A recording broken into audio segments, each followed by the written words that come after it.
আসসালামু আলাইকুম প্রিয় খামারি ও কৃষক ভাইরা, আপনারা যে যেখান থেকে আমার এই ভিডিওটি দেখতে পাচ্ছেন, আমি সবাইকে জানাই ঘাসের মেলা কৃষি খামারের পক্ষ থেকে আন্তরিক শুভেচ্ছা এবং অভিনন্দন।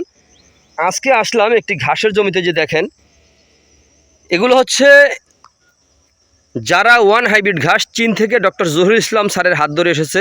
আর এটা হচ্ছে আপনার ইন্দোনেশিয়ান স্মার্ট নেপিয়ার ঘাস। ওই যে দেখতে পাচ্ছেন, কেটে আস্তে আস্তে এই যে কেটে কাটতে কাটতে এই পর্যন্ত চলে এসেছি। আর এগুলো হচ্ছে তাইওয়ান হাইব্রিড ঘাস। তো এর ফাঁকে আটি দেখায় ঘাস, ওই যে দেখতে বড় বড় পাতা দেখা যাচ্ছে, ওগুলো হচ্ছে আপনার আমেরিকার গুয়াতিমালা হাইব্রিড ঘাস। তো আপনারা যদি গরু অথবা ছাগল পালন করতে চান, তাহলে আগে ঘাস চাষ করবেন, তারপরে গরু ছাগল আপনার খামারে উত্তোলন করবেন। তাহলে কিন্তু আপনি খুব কম সময়ে আপনার খামারে আপনি সফলতা অর্জন করতে পারবেন। এর কারণ হচ্ছে ভাই, ঘাসে কিন্তু খরচটা একেবারে কম। ঘাসে খরচ অনেক কম। তো কম খরচে যদি গরু ছাগল পালন করতে পারেন, তাহলে কিন্তু আপনার খামারে আপনি খুব সহজেই সফলতা অর্জন করতে পারবেন। আর ঘাস হচ্ছে গবাদি পশুর একটি প্রধান খাদ্য।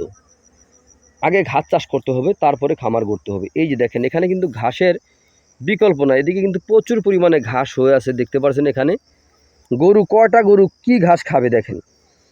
ঘাস প্রচুর পরিমাণে ঘাস হয়ে আছে, দেখতে পাচ্ছেন ঘাস। আমি কিন্তু এই জমিতে প্রথম রোপণ করেছি। এই যে বর্ষা গেল, এই যে দেখেন ধান কেটে তারপরে যেখানে খ্যার রাখা হয়েছে, এখনও নেয় নাই। আমরা এই যে এখানে দেখতে পাচ্ছেন যে বেডের মতো দেখা যাচ্ছে। আচ্ছা ভাই, এই বেডটা আমরা কী জন্য তৈরি করেছি সেই বিষয়ে আমি কিছু বলবো। এই বেডটা তৈরি করেছি, এখানে জমিটা একটু নিচু জমি।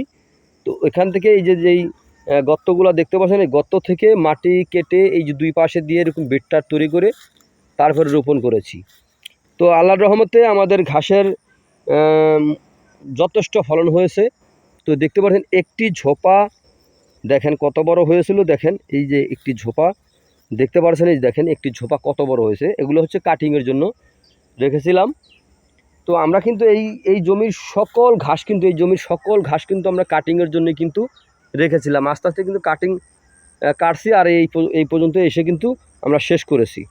তো প্রিয় দর্শক, আপনারা যে যেখান থেকে আমার এই ভিডিওটি দেখতে পারছেন, যদি আপনাদের কাছে আমার চ্যানেলটিকে সাবস্ক্রাইব করে না থাকেন, তাহলে আজই আমার চ্যানেলটিকে সাবস্ক্রাইব করে পাশে থাকবেন। সকলে ভালো থাকবেন, সুস্থ থাকবেন। আল্লাহ হাফেজ।